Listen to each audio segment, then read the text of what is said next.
ॐ अज्ञानतिमिरान्धस्य ज्ञानाञ्जनशलाकया चक्षुरुन्मिलितं येन तस्मै श्रीगुरुवे नमः। श्रीचैतन्यमनोभीष्टं स्थापितं येन भूतले स्वयं रूपकदा मह्यं ददाति स्वपदान्तिकम्। वन्देऽहं श्रीगुरोः श्रीयुतपदकमलं श्रीगुरून् वैष्णवांश्च श्रीरूपं साग्रजातं सहगणरघुनाथान्वितं तं सजीवं साद्वैतं सावधूतं परिजनसहितं कृष्णचैतन्यदेवं श्रीराधाकृष्णपादान् सहगणललिता श्रीविशाखान्वितांश्च। हे कृष्ण करुणा सिन्धो दीनबन्धो जगत्पते गोपेश गोपिका कान्त राधाकान्त नमोऽस्तुते। तप्तकाञ्चन गौराङ्गी राधे वृन्दावनेश्वरी वृषभानुसुते देवी प्रणमामि हरिप्रिये। वाञ्छाकल्पतरुभ्यश्च कृपासिन्धुभ्य एव च पतितानां पावनेभ्यो वैष्णवेभ्यो नमो नमः। जय श्री कृष्ण चैतन्य प्रभु नित्यानंद श्री अद्वैत गदाधर श्रीवासादि गौर भक्तवृंद। हरे कृष्णा कृष्णा कृष्णा हरे हरे, हरे राम राम राम हरे हरे। हरे कृष्णा। तो आप सभी का स्वागत है मेरे प्रभुपाद जो हम पुस्तक का पठन पिछले 3-4 हफ्तों से कर रहे हैं। आज जो है हम उसके दूसरे भाग को, हमने इस पुस्तक में आपको बताया था कि 3 भाग हैं। पहला भाग हम कर चुके हैं। दूसरे भाग में लगभग 45 गुरु महाराज द्वारा लिखे गए लेटर्स, या लेटर्स नहीं बोलेंगे, ऑफरिंग्स, जो प्रभुपाद जी के आविर्भाव दिवस पे ऑफरिंग्स लिखते हैं। तो गुरु महाराज ने जो जो ऑफरिंग्स लिखी हैं प्रभुपाद जी को, वो हम लोग चर्चा कर रहे थे। 4 हम कर चुके हैं, आज हम 5वीं ऑफरिंग को पढ़ेंगे। ये 1982 की ऑफरिंग है। 13 अगस्त यानी कि उस दिन जन्माष्टमी होना चाहिए 12 अगस्त को, तो अगले दिन प्रभुपाद आविर्भाव दिवस रहता है। तो नई दिल्ली 1982 में श्रील प्रभुपाद जी को लिखते हैं गुरु महाराज। ये ऑफरिंग हम पढ़ेंगे और इसमें समझेंगे कि हमारे लिए क्या शिक्षाएं हैं, क्या हम इससे सीख सकते हैं। प्रिय श्रील प्रभुपाद, कृपया मुझे अपनी चरण धूलि में परम विनम्र दंडवत प्रणाम अर्पण करने की अनुमति दें। देखिए कितना सुंदर, शुरुआत में कितना सुंदर लिखा है, विनम्र दंडवत प्रणाम। मतलब ऐसा तभी हो सकता है जब हम किसी को अपना आश्रय मानते हैं और उसके समक्ष जाके जब हम दंड के समान गिर जाएं और ऐसे गिरें कि आप ही मेरे आश्रय हो, ऐसा प्रणाम गुरु महाराज अनुमति ले रहे हैं श्रील प्रभुपाद से और कह रहे हैं कि आपकी सदा ही जय हो। श्रील प्रभुपाद, आप भगवान श्री कृष्ण के सच्चे प्रतिनिधि हैं, तभी आपके लिए भगवत गीता को यथारूप प्रस्तुत कर पाना संभव हो पाया। आपके महाप्रयाण के बाद भगवत गीता का प्रकाशन अरबी और चीनी भाषा में भी हो चुका है, जिनको पढ़कर हजारों सैकड़ों व्यक्ति भक्ति मार्ग की ओर आकर्षित हो रहे। तो बहुत पर्सनल है गुरु महाराज जो लिख रहे हैं ऑफरिंग, बड़ी पर्सनल वे में लिख रहे हैं कि ऐसा नहीं है कि प्रभुपाद जी से बात कर रहे हो, सेम वैसे ही कि सामने रिपोर्टिंग कर रहे हैं कि भी जो आपने भगवत गीता का प्रकाशन किया अब अरबी और चीनी भाषा में भी प्रकाशित हो चुका है, जैसे समक्ष कोई बैठ के बता रहे हैं। आगे लिखते हैं कि प्रारंभ में जब मैं इस्कॉन से जुड़ा मेरा अनुमान था कि आप भी भारत में पाए जाने वाले अन्य साधुओं की तरह ही होंगे, किंतु आपको सुनने के बाद ही मैं समझ सका कि आप बाकी सबसे कितने अलग हैं। मैं इस्कॉन से सन 1972 में जुड़ा और आपके चरण कमलों की शरण में आया। उसके पश्चात मुंबई में जुहू मंदिर में कई बार आपके प्रवचन सुनने का सौभाग्य प्राप्त हुआ।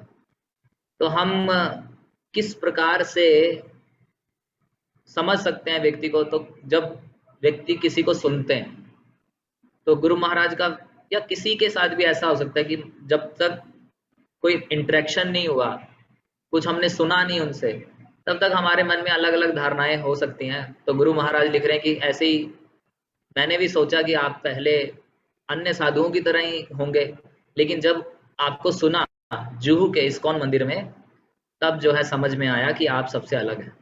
वहां मैंने आपको मूर्ख, दुष्ट, कुत्ता और बिल्ली जैसे शब्दों का प्रयोग करते हुए सुना। आपको सुनने के लिए एक से बढ़कर एक धनाढ्य, प्रसिद्ध एवं सुंदर लोग आया करते थे, किंतु आप उनको बोलते थे कि तुम मूर्ख हो, दुष्ट हो, कुत्ते बिल्ली के समान हो इत्यादि। मैं सोचते हुए विस्मय किया करता था कि यह किस प्रकार के साधु हैं।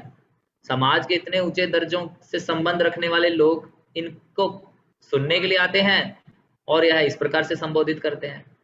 तो भाई कोई भी हैरान हो जाए। गुरु महाराज अपनी जो विस्मय हो गया उसको प्रदर्शित कर रहे हैं कि जब मैं आपको प्रवचन देते हुए सुनता था तो आप बड़े बड़े लोग आया करते थे और आप उनको बोल दिया करते थे कि भाई तुम रास्कल हो, यू रास्कल, ऐसे प्रभुपाद कई बार बोल दिया करते थे, डॉग एंड कैट के समान हम जी रहे हैं इत्यादि इत्यादि। तो गुरु महाराज को विस्मय हुआ कि भाई ये लोग सुनने आए हैं और इस प्रकार से क्यों प्रभुपाद बोल रहे हैं। क्या ये उनके लिए कुछ अच्छे व कर्ण प्रिय संबोधन प्रयोग नहीं कर सकते? तो कई बार अभी मान लीजिए कि मैं यहाँ पे लेक्चर देते हुए कुछ ऐसा वैसा बोलूं तो आप लोग सोचेंगे कि भाई ये कैसा व्यक्ति है, प्रवचन में तो अच्छे शब्द यूज करने चाहिए। तो गुरु महाराज भी इसी प्रकार सोचते थे। आपकी इस प्रकार की भाषा मेरे लिए अनपेक्षित एवं असामान्य थी, एवं निश्चय ही मेरे मन में कहीं ना कहीं उसको लेकर एक प्रकार का रोष रहता था। गुरु महाराज के मन में रहता था कि ये साधु को ऐसा नहीं बोलना चाहिए। वास्तव में मैं अंधकार में था। तो बाद में गुरु महाराज लिखते कि ये तो मेरी अज्ञानता थी, जैसे जैसे समय बीतता गया आपकी कृपा के फलस्वरूप मुझे कुछ कुछ शुद्धता का आभास होने लगा। मुझे भी ऐसा समझ में आने लगा कि लोग वास्तव में मूर्ख ही हैं और कुत्ते बिल्लियों जैसा ही जीवन व्यतीत कर रहे हैं। धीरे धीरे मैंने भी अपने प्रवचनों के अंतर्गत आपके संदेश को दोहराते हुए ऐसे शब्दों का प्रयोग आरंभ कर दिया।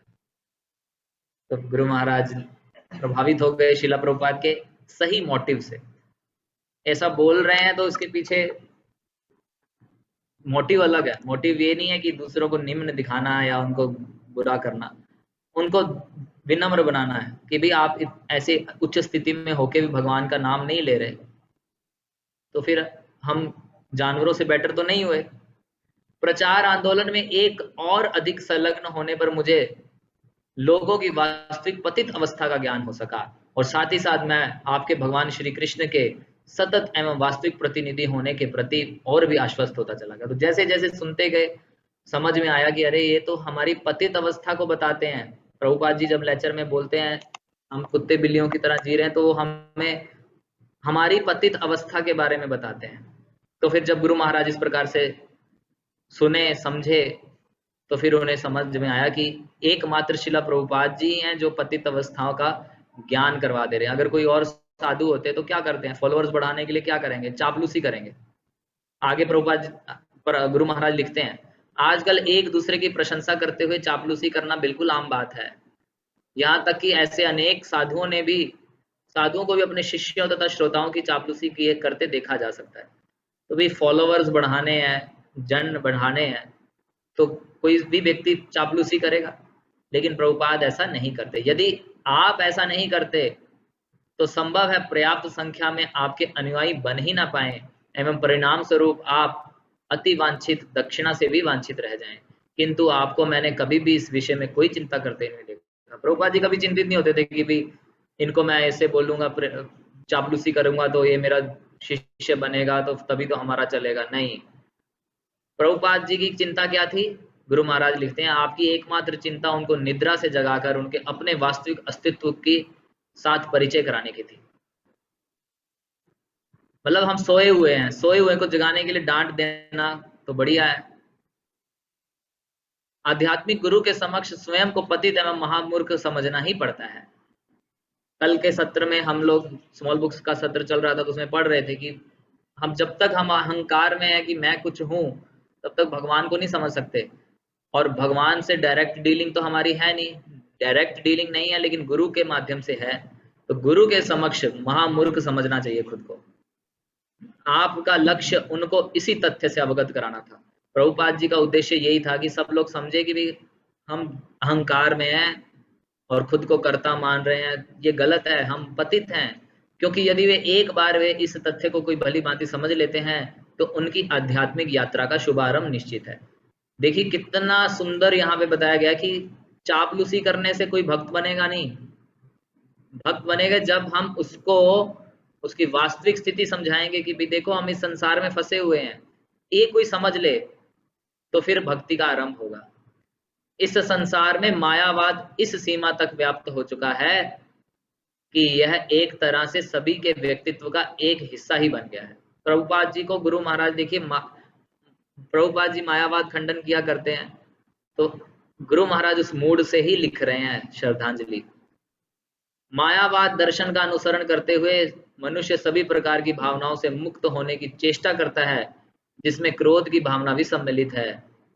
देखिए प्रभुपाद जी क्रोध करते हैं, क्रोध, हालांकि प्रभुपाद क्रोध नहीं करते, लेकिन ऐसे शब्द इस्तेमाल कर रहे हैं तो कोई सोचेगा भी ये तो क्रोधित है, लेकिन भगवान की सेवा में क्रोध को इस्तेमाल कर रहे हैं। क्रोध से जो जीव, जो लेक्चर सुनने आए लोग, उनको जगाने के लिए। नहीं तो मायावाद क्या करेगा, मायावाद करेगा कि अरे सब भावनाओं से मुक्त हो जाओ, सब शून्य कर दो, या शब्द एक है, ये सब की भावनाओं की जरूरत नहीं, ये तो संसारिक हैं। नहीं, प्रभुपाद जी जो कुछ है भगवान की सेवा में लगा रहे हैं। मायावाद दर्शन का अनुसरण करते हुए सभी प्रकार की भावनाओं से मुक्त। अच्छा, क्रोध ना करने के तथाकथित अच्छे गुण को अपनाते हुए मनुष्य भगवान के सच्चे प्रतिनिधि बनने के मार्ग से भी भटक जाता है। तो क्रोध करके लोगों को भगवान की सेवा में लगा रहे हैं तो ये अच्छी बात है। अर्जुन से वार्तालाप करते हुए भगवान श्री कृष्ण ने समय समय क्रोध की भावना का प्रदर्शन किया। जब जब भगवान अर्जुन से बात कर रहे थे तो भगवान ने भी क्रोध दिखाया। उन्होंने अर्जुन को कहा, अर्जुन को स्वयं बड़ा ज्ञानी पुरुष समझने की भूल करने के लिए प्रताड़ित किया। दूसरे अध्याय में ये श्लोक आता है, दूसरे अध्याय का ये श्लोक संख्या 12 या 13 होगा, आप लोग देखिएगा, जिसमें भगवान बोलते हैं, अशोच्यानन्वशोचस्त्वं प्रज्ञावादांश भाषसे गतासून गतासूंश नानुशोचति पंडिता। कि तुम खुद को पंडित बोल रहे हो अर्जुन, बड़ी बड़ी बातें कर रहे हो, लेकिन शोक उसके लिए कर रहे हो जो शोक के योग्य नहीं है। तो भगवान भी इस प्रकार से डांटे। वे किंचित भी इस प्रकार नहीं बोलते कि सब कुछ ठीक है या एक ही बात है। नहीं, मायावादी ऐसे बोलते हैं, अरे सब एक ही है। इसके बजाय वे अंतर करते हैं। जो भक्त होते हैं वो अंतर करेंगे, और इसी प्रकार भगवान ने भी अंतर किया। इसीलिए भगवान क्या बोले, यदा यदा ही धर्मस्य, तो आते हैं तो भक्तों की रक्षा और दुष्टों के नाश के लिए धरा पर आए हैं। मतलब भगवान को पता है कि ये फीलिंग भी है, मतलब डांट, भगवान किसी का नुकसान नहीं करेंगे, लेकिन जो हठी बच्चे हैं, जो दुष्ट हैं, दुष्टों का फिर उस प्रकार से उनको नाश करते हैं। भगवान के द्वारा नाश होता है तो सुधरते भी हैं। भगवान ऐसा भी कहते हैं, ना माम दुष्कृतिनो मूढ़ा प्रपदन्ते नराधमा माया अपहृत ज्ञाना आसुरम भावम आश्रिता। देखिए ऑफरिंग में प्रभुपाद जी, ऑफरिंग में गुरु महाराज क्या क्या लिख रहे हैं, सोच सकते हैं आप। ऑफरिंग लिखते वक्त क्या क्या भावना, तो ऑफरिंग लिखते वक्त गुरु के भावना को पकड़ रहे हैं कि भगवान, अब प्रभुपाद जी हर जगह तो यही सब बोलते हैं, मायावाद का खंडन, सही तत्व की एस्टेब्लिशमेंट, सही तत्व की स्थापना। गुरु महाराज भी वैसे ही लिख रहे हैं, शास्त्रों से कोट कर रहे हैं। भगवान बोलते हैं, जो निपट मूर्ख है, जो मनुष्यों में अधम है, जिसका ज्ञान माया द्वारा हर लिया गया है, तथा जो आसुरों की नास्तिक प्रकृति को धारण करते हैं, ऐसे दुष्ट मेरी शरण ग्रहण नहीं करते। फिर आगे गुरु महाराज लिखते हैं, ये 4 प्रकार के अधम प्राणी भगवान के प्रति समर्पित नहीं होते। भगवान यह भी कहते हैं अवजानन्ति माम मूढ़ा मानुषम तानिम आश्रिता। देखिए गुरु महाराज प्रभुपाद जी को प्रसन्न कर रहे हैं। प्रभुपाद जी यही चाहते थे कि ऑफरिंग मतलब सिद्धांत। जब मैं मनुष्य रूप में अवतरित होता हूं, मूर्ख व्यक्ति मेरा उपहास करते हैं, वे निश्चय ही मूर्ख हैं, सो भगवान श्री कृष्ण उनके लिए इस प्रकार के शब्दों के प्रयोग करने में संकोच नहीं करते। तो अभी सच्चा प्रतिनिधि कौन हुआ? सच्चा प्रतिनिधि तो वही हुआ ना जो भगवान को फॉलो करे। तो भगवान जब डांट रहे हैं तो सच्चा प्रतिनिधि भी संकोच नहीं करता, क्योंकि आप भगवान श्री कृष्ण के प्रति पूर्ण रूपे निष्ठावान हैं। आप उनका संदेश यथा रूप में ही सबके समक्ष प्रस्तुत कर रहे हैं। ऐसा नहीं प्रभुपाद जी ने किया कि अरे भगवान ने डांटा है, मेरे तो फॉलोवर चले जाएंगे, मैं नहीं डांटूंगा। नहीं, जहां गलत है वहां प्रभुपाद जी गलत बोले। अतएव आपके द्वारा इस प्रकार की भाषा का प्रयोग मायावादी ना होकर उचित ही था। तो प्रभुपाद जी जो किए, गुरु महाराज बोल रहे हैं कि वो बिल्कुल उचित था। जब मैं आपके चरण कमलों की शरण में आया तो प्राकृतिक रूप से मेरे अनेकानेक संशय थे, जिनमें से एक का उल्लेख मैंने ऊपर कर दिया। मैं अभी भी उन दूषित अवधारणाओं को विभिन्न स्तर पर जीवित रखे हुआ हूँ, जो निश्चय ही आपके प्रति अपमानजनक है। तो गुरु महाराज अपना भाव व्यक्त कर रहे हैं कि भी ऐसे शुरू में आया था तो बहुत सारे डाउट्स थे आपको लेके, और अभी भी कई बार बीच बीच में आते हैं, तो बड़ा मेरे को अपमानजनक है ये। मैं आपको प्रथम दृष्टि से ही पसंद करने लगा था, किंतु इसके बाद भी आपके प्रति मेरा दृष्टिकोण कई बार अपमानजनक रहा।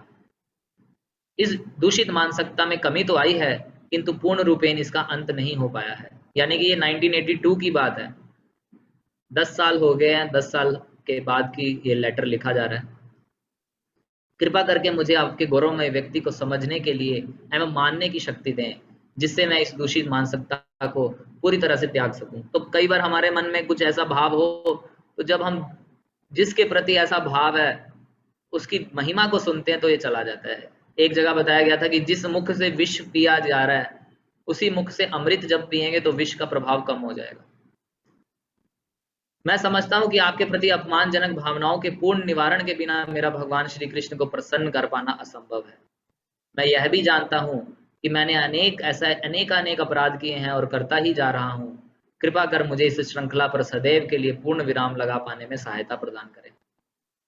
यदि मेरी ओर से व्यास पूजा के अवसर पर दी जाने वाली यह तुच्छ भेंट प्रकाशित हो पाती है, तब आप निश्चय ही से पढ़ेंगे, किंतु यदि आपके अतिरिक्त और कोई इसको पढ़ता है तो वह इन पंक्तियों को लिखने के पीछे मेरे आशय के प्रति भ्रमित हो सकते हैं।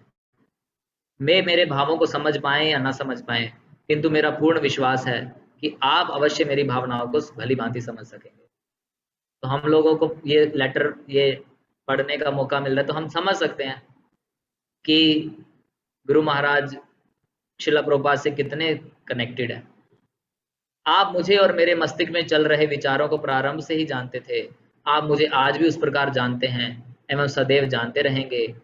आप जानते थे कि मैं अपराधी हूं, किंतु आपने अपनी दयावश मुझे सहन किया। देखिए ये बड़े कॉन्फिडेंशियल चीजें हैं, तो सावधान भी रहना है हमें कि हम कोई अपने मनोभाव से कुछ गलत ना समझ बैठे।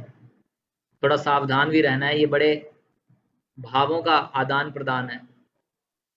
मैंने समय समय पर अपने मन में छुपे इन अपराधगत भावों को व्यक्त करने का प्रयास किया है, जिनको आप सदैव से जानते थे। आज मैं व्यास पूजा के इस अवसर का लाभ उठाते हुए इन दूषित भावनाओं को औपचारिक रूप से व्यक्त करके इनको दूर करने का प्रयास कर रहा हूँ। देखिए एक सद शिष्य के गुण देखिए। कई बार हम किसी के प्रति ऐसी भावना होती है तो जब हम लिख देते हैं तो लिख के निकल जाता है। बस यही मेरा निवेदन है। मैं अपने को बहुत अधिक अपराधी अनुभव करता हूँ कि आपसे जुड़ते समय मैं आपके व्यक्तित्व को पूर्ण रूप से समझ नहीं सका। आज भी मुझे इस तथ्य की पूर्ण अनुभूति नहीं कि आप हंस के समान पूर्ण रूपेण शुभ परम अंश साधक हैं और आपके व्यक्तित्व को भौतिक जगत की आभा दूर दूर तक भी छू नहीं सकती। आप वैकुंठ पुरुष हैं। आप कोई साधारण व्यक्ति नहीं, बल्कि सीधे भगवान श्री कृष्ण से जुड़े हुए महापुरुष हैं। मेरे लिए भगवत प्राप्ति या कृष्ण प्राप्ति तभी संभव है जब मैं भगवान के प्रधान एवं दिव्य सेवक के रूप में आपके स्थान को भली भांति स्वीकार कर पाऊं। श्रील प्रभुपाद, मैं आपसे इस संदर्भ में सहायता की भिक्षा मांगता हूं। तो उस प्रकार से प्रभुपाद जी के लिए लिख रहे हैं। इस पुस्तक में व्यास पूजा की अन्य भेंटों में आप पाएंगे कि आपके सभी बच्चों ने बड़े सुंदर प्रकार से आपका महिमा मंडन किया, किंतु वह मेरे सामर्थ्य से बाहर की वस्तु है। मैं केवल एक अपराधी हूँ, और एक अपराधी किस तरह आपकी महिमा का गान करे। हे परम पूजनीय शिला प्रभुपाद, कृपा करके मेरी इस आपराधिक मानसिकता का नाश करें, जिससे मैं आपके बारे में कुछ कहना प्रारंभ कर सकूं। इस आशय हेतु मैं आपसे विनम्रता पूर्वक अति शीघ्र प्रतिफल प्रदान करने की विनती करता हूँ। आपका अपात्र सेवक लोकनाथ स्वामी। तो ये पढ़ के तो हाँ, बड़ा तो गला ही भर आ रहा है।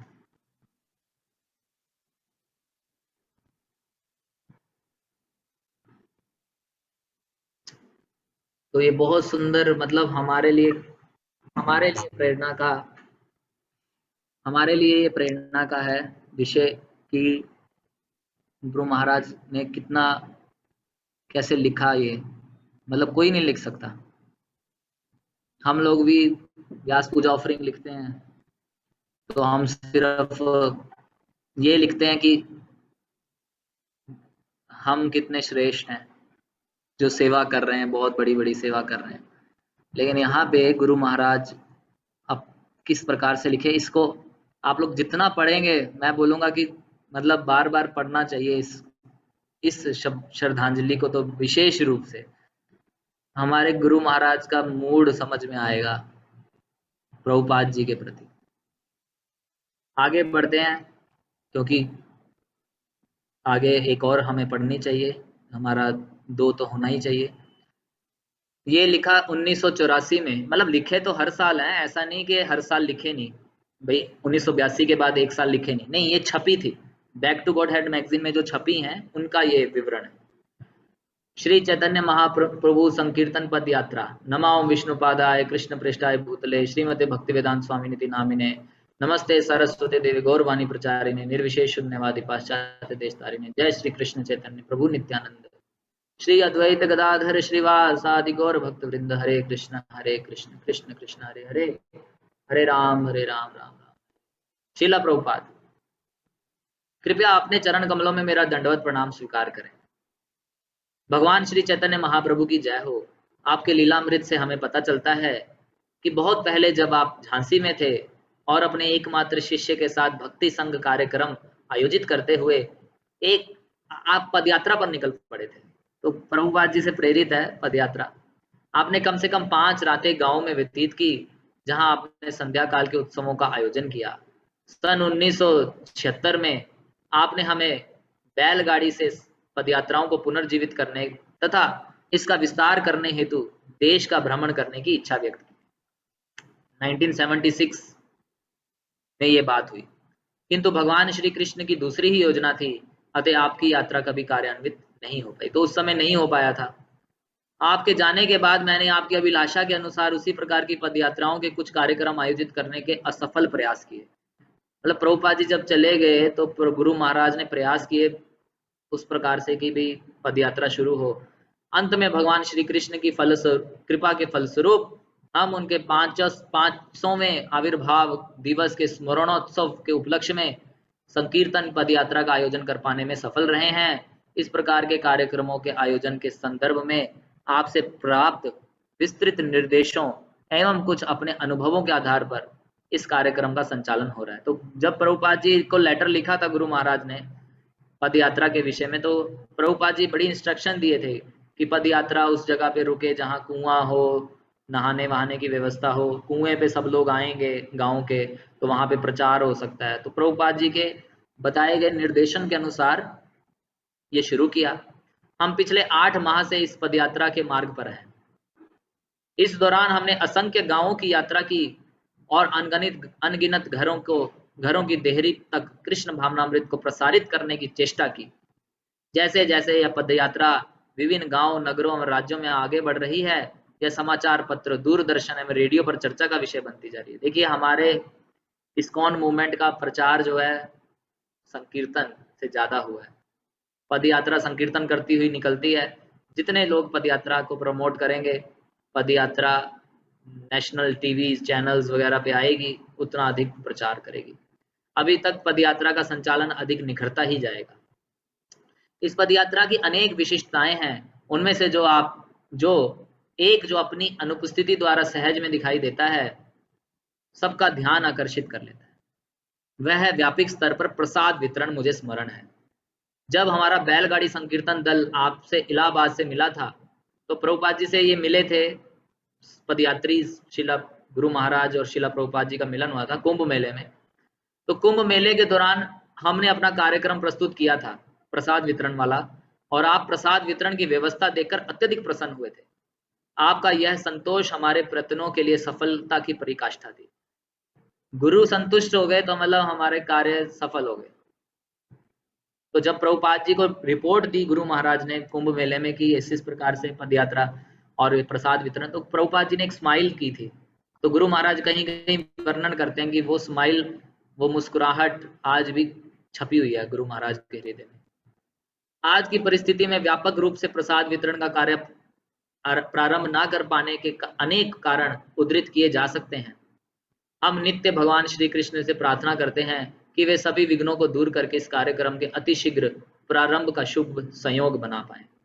हमने इस दिशा में कई प्रयत्न किए, जिनमें कई बार आंशिक रूप से सफलता भी मिली। क्योंकि आपकी पूर्ण संतुष्टि ही हमारा ध्येय है, अतः हम इस दिशा में सभी संभव साधनों का प्रयोग करते हुए इस पूरे कार्यक्रम को सफल बनाने हेतु प्रयासरत हैं। तो प्रसाद वितरण हो बड़े मात्रा में, तो इस प्रकार की गुरु महाराज की आशा है और उसमें बहुत सारे प्रयास भी किए। क्योंकि यह पदयात्रा जो कि भारतवर्ष में अब तक अपनी तरह का सबसे विशाल आयोजन है, सफलतापूर्वक संचालित हो रही है। देखिए, बड़े बड़े मंदिर जब नहीं थे तब पदयात्रा एक बड़ा आयोजन था।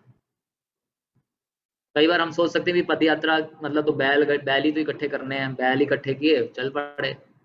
लेकिन उस समय बड़े बड़े मंदिर नहीं थे, बड़ा आयोजन केवल पदयात्रा ही था जो सब जगह पे प्रचार कर रहा था। अभी इन सेंटर्स खुलेंगे, लेकिन इन्होंने प्रचार पहले किया। अतः हमें बहुत से भक्तों की ओर से आयोजन की अवधि और अधिक बढ़ाने के सुझाव एवं प्रार्थनाएं निरंतर प्राप्त हो रही हैं। कमाल कृष्ण गोस्वामी की ओर से एक ठोस सुझाव प्राप्त हुआ। वे अपने पत्र में लिखते हैं, मुझे ऐसा प्रतीत हो रहा है कि पदयात्रा का आयोजन सिर्फ 500वीं वर्षगांठ समारोह तक ही नहीं किया जाना चाहिए, हमें इसे सतत रूप से आगे चलाते रहना चाहिए। वे अत्यंत उल्लास पूर्वक हमको याद दिलाते हैं, श्रील प्रभुपाद ने कहा था कि कुशलता पूर्वक पदयात्राओं का आयोजन करके हम संपूर्ण भारतवर्ष पर विजय प्राप्त कर सकते हैं। यानी कि प्रभुपाद जी की ये वाणी है। प्रभुपाद जी क्या कहे हैं कि जब हम पद यात्रा को कुशलता पूर्वक करेंगे तो क्या होने वाला है, पूरे भारत में संकीर्तन का विजय हो जाएगा। हाँ, कृष्ण भावनामृत को सारे भारत पर विजय प्राप्त करनी ही चाहिए। यदि ऐसा होने के लिए पदयात्रा एक माध्यम बन सकता है तो किसी भी कीमत पर हम उसका आयोजन किया ही जाना चाहिए। यद्यपि हमारा निकटतम लक्ष्य आपका पूजन स्थल मायापुर है, हम पदयात्रा को निरंतर रखते हुए आपके निवास वृंदावन धाम तक ले जाने के विषय में विचार कर रहे हैं। हम वृंदावन धाम में आपके पवित्र आविर्भाव की 100वीं वर्षगांठ का उत्सव मनाने की दिशा में एक 10 वर्षीय संकीर्तन कार्यक्रम का उद्घाटन करेंगे। आपके आविर्भाव दिवस के समारोह के लिए इस प्रकार का आयोजन यथा उचित होगा। गुरु महाराज बता रहे हैं कि क्या क्या प्लानिंग्स हैं आपके 100वीं वर्षगांठ के ऊपर। मतलब आप देख सकते हैं श्रद्धांजलि या व्यास पूजा ऑफरिंग किस प्रकार से लिखा है। मतलब बड़ी सुंदर तरीके से एज ए कि कोई सामने बैठा है और रिपोर्ट दे रहे हैं कि क्या क्या करने वाले हैं। कुछ लोगों को सुनने में यह कार्य 4 चांद तोड़ लाने जैसा लग सकता है, किंतु आपकी हमसे इसी स्तर की अपेक्षाएं थी। यह कदापि असंभव लक्ष्य नहीं है। तो प्रभुपाद जी छोटा मोटा लक्ष्य नहीं बोलते थे। अगर प्रभुपाद जी बोलते थे तो ऐसा कि जैसे प्रभुपाद जी क्या बोला करते थे, प्रभुपाद जी क्या बोला करते थे, नॉर्मली जनरली प्रभुपाद जी क्या बोलते थे, मैं आपको एक बड़ा सुंदर एक उदाहरण देता हूं। प्रभुपाद जी बोला करते थे कि भी शिकार करना है तो गैंडे का करो, चूहे का शिकार करने का क्या फायदा। मतलब मान लीजिए कि आपने चूहे का शिकार किया, तो चूहे का शिकार करके जब आप बोलोगे कि भाई मैंने चूहे का शिकार किया, तो किसको बोलेंगे। लेकिन जब आपने गैंडे का शिकार किया, तो गैंडे का शिकार करके मान लो गैंडे से हार भी गए, तो भी बोल पाएंगे कि भी लड़े थे तो गैंडे से लड़े थे। लेकिन जब हम बोलेंगे भी, कोई पूछे भी शिकार किसका किया, तो बोले चूहे का किया, तो कोई बहुत बड़ी वैल्यू नहीं है। चूहे का क्या शिकार, लेकिन गैंडे का शिकार प्रभुपाद जी ऐसी अपेक्षाएं करते थे कि बड़ा करो। तो प्रभु गुरु महाराज लिख रहे हैं कि भी हो सकता है कि ये हमने बड़ा प्रोग्राम करने जा रहे हैं, हालांकि 100वीं वर्षगांठ में अभी तो इससे भी बड़े बड़े प्रोग्राम हो रहे हैं, लेकिन उस समय की बात है। तो गुरु महाराज लिख रहे हैं कि भाई लोगों को लग सकता है कि भाई इतना बड़ा प्रोग्राम 4 चांद तोड़ लाने के बराबर है, लेकिन महाराज लिख रहे हैं कि प्रभुपाद आपकी हमसे यही अपेक्षाएं थी कि बड़ा बड़ा करें। कृपा करके हमें श्री कृष्ण चैतन्य संकीर्तन पद यात्रा के सफलता पूर्वक संचालन के लिए आवश्यक शक्ति और दृढ़ निश्चय प्रदान करें। आपके सेवक बने रहने के प्रार्थी लोकनाथ स्वामी।